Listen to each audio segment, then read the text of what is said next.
ಎಲ್ರಿಗೂ ನಮಸ್ಕಾರ. ನಾನು ಸಂಗೀತಾ ಭಟ್ ಸುದರ್ಶನ್.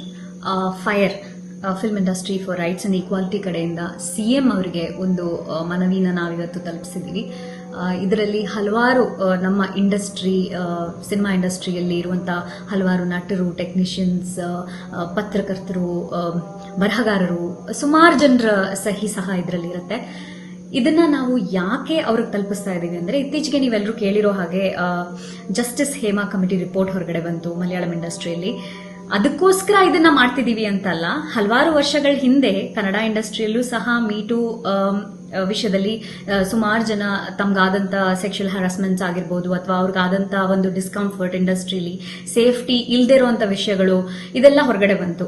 ಸೊ ಇದನ್ನೆಲ್ಲ ತಡೆಗಟ್ಟಬೇಕು ಅಂತ ಆಗ್ಲಿಂದಾನೇ ಫೈರ್ ಸಂಸ್ಥೆ ಕಡೆಯಿಂದ ಹಾಗೂ ಹೆಚ್ಚು ನಟಿಯರಾಗ್ಲಿ ಅಥವಾ ನಮ್ಮ ಸಿನಿಮಾ ಇಂಡಸ್ಟ್ರಿ ಅವರು ಇದ್ರ ಕಡೆ ಕೆಲಸ ಮಾಡ್ತಾನೆ ಇದ್ರು. ಅಂಡ್ ಅದು ಅಷ್ಟು ಸಫಲ ಆಗದಿದ್ರು ಒಂದು ಅವೇರ್ನೆಸ್ ಅನ್ನೋದು ಕ್ರಿಯೇಟ್ ಆಗಿತ್ತು.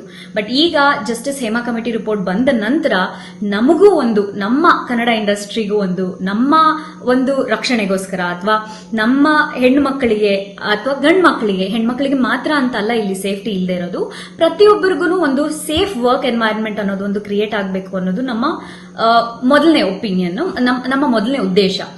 ಸೊ ಈಗ ಇಲ್ಲೂ ಒಂದು ಇದೇ ರೀತಿ ಕಮಿಟಿಯನ್ನ ನಮ್ಮ ಗವರ್ಮೆಂಟ್ ಮಾಡಿಕೊಟ್ರೆ ಇದು ತುಂಬಾನೇ ಹೆಲ್ಪ್ ಆಗುತ್ತೆ. ಯಾಕೆಂದ್ರೆ ನಾಳೆ ಬರುವಂತ ಪೀಳಿಗೆಗಳಿಗೆ, ನಾಳೆ ಬರುವಂತ ಆಕ್ಟರ್ಸ್, ಆಕ್ಟ್ರೆಸಸ್ಗಳಿಗೆ ಇದೊಂದು ಸೇಫ್ ವರ್ಕ್ ಎನ್ವೈರನ್ಮೆಂಟ್ ಆಗ್ಲಿ ಅಂತ.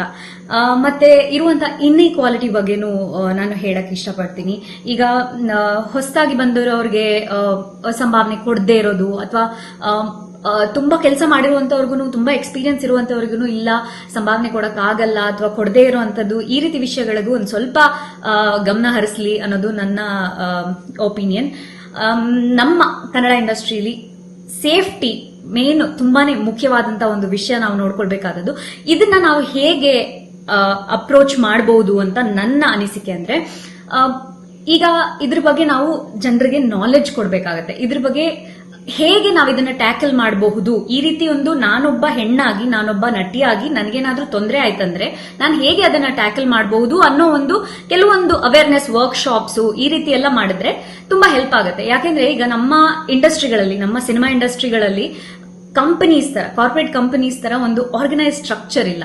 ಸೊ ಅದನ್ನ ನಾವಿಲ್ಲಿ ತಂದಾಗ, ಅಟ್ಲೀಸ್ಟ್ ಈಗ ಒಂದು HR ಪಾಲಿಸೀಸ್ ಅಂತ ನಾವೇನು ಕೇಳಿರ್ತೀವಿ ಕಾರ್ಪೊರೇಟ್ ಕಂಪನೀಸ್ ಅಲ್ಲಿ, ಆ ರೀತಿ ಒಂದು ಪಾಲಿಸೀಸ್ ನ, ತುಂಬಾ ಸ್ಟ್ರಾಂಗ್ ಆದಂತ ಪಾಲಿಸೀಸ್ ನ ಇಲ್ಲಿ ತಂದಾಗ ಈ ರೀತಿ ಹ್ಯಾರಸ್ಮೆಂಟ್ ಗಳನ್ನ ಮತ್ತು ಆಗುವಂತ ಸಮಸ್ಯೆಗಳನ್ನ, ಹೆಣ್ಮಕ್ಳ ಮೇಲೆ ಆಗುವಂತ ದೌರ್ಜನ್ಯಗಳನ್ನ ನಾವು ತಡೆಗಟ್ಟಬಹುದು, ಕಂಪ್ಲೀಟ್ ಆಗಿ ಅದಕ್ಕೊಂದು ಫುಲ್ ಸ್ಟಾಪ್ ಹಾಕಬಹುದು ಅನ್ನೋದು ನನ್ನ ಅನಿಸಿಕೆ.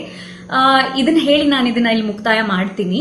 ಬಟ್ ಸ್ಟಿಲ್ ಈಗ ನಾವು ಕೊಟ್ಟಿರುವಂತ ಅಪೀಲ್ ಬಗ್ಗೆ ನನಗೆ ತುಂಬಾನೇ ಹೆಮ್ಮೆ ಇದೆ. ಯಾಕೆಂದ್ರೆ ಅಟ್ಲೀಸ್ಟ್ ಈ ಒಂದು ವಿಷಯದ ಮೂಲಕ ನಾವೆಲ್ಲರೂ ಒಟ್ಟಿಗೆ ಬಂದು, ಎಲ್ಲಾ ನಟರು, ಎಲ್ಲಾ ನಟಿಯರು ಹಾಗೂ ಪತ್ರಕರ್ತರಾಗಿರ್ಬೋದು, ನಮ್ಮ ಮಾಧ್ಯಮದವರಾಗಿರ್ಬೋದು, ಅಥವಾ ಬರಹಗಾರರಾಗಿರ್ಬೋದು, ಟೆಕ್ನಿಷಿಯನ್ಸ್ ಆಗಿರ್ಬೋದು, ಪ್ರತಿಯೊಬ್ಬರೂ ಫೈರ್ ಸಂಸ್ಥೆ ಕಡೆಯಿಂದ ಜೊತೆ ಸೇರಿ ಸಪೋರ್ಟ್ ಮಾಡಿ ನಿಂತು ಸ್ಟ್ರಾಂಗ್ ಆಗಿ ಇದನ್ನ ಫೈಟ್ ಮಾಡ್ತಿದ್ದಾರೆ.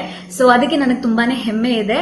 ಇದನ್ನ ಮಾತಾಡೋಕೆ ನಂಗೆ ಅವಕಾಶ ಮಾಡಿಕೊಟ್ಟಿದ್ದಕ್ಕೆ ತುಂಬ ಹೃದಯದ ಧನ್ಯವಾದ.